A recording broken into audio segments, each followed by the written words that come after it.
Welcome, class. Today, our session title is Week 8, Session 29, The Mole as a Counting Unit. We will move slowly and make the chemistry understandable. Your goal is to explain the mole and connect particles to amount of substance.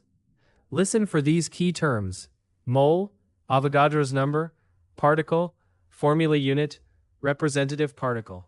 First, keep the three chemistry levels together. A mole is a counting unit, like a dozen, but much larger. 1 mole contains 6.022 times 10 to the power 23 representative particles.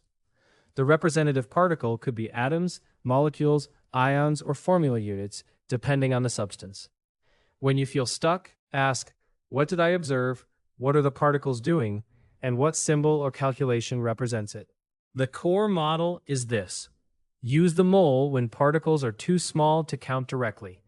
Convert particles to moles by dividing by Avogadro's number. Convert moles to particles by multiplying by Avogadro's number. Do not rush to an answer.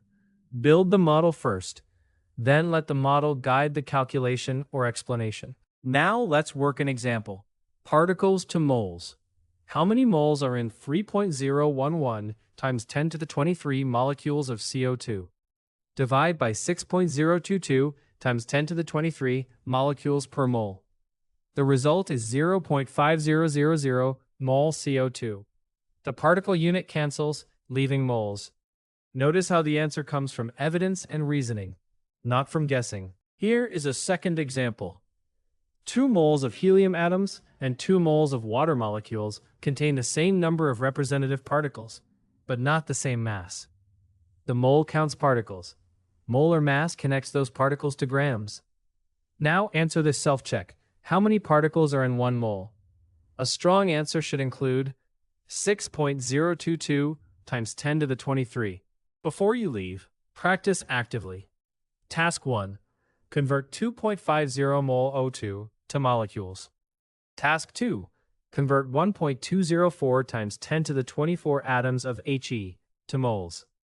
Task 3. Explain why 1 mole of lead has more mass than 1 mole of carbon. At the end of your study, write one sentence beginning, "The chemistry idea I must remember is." For more practice and exam preparation, visit www.bridge2exam.com.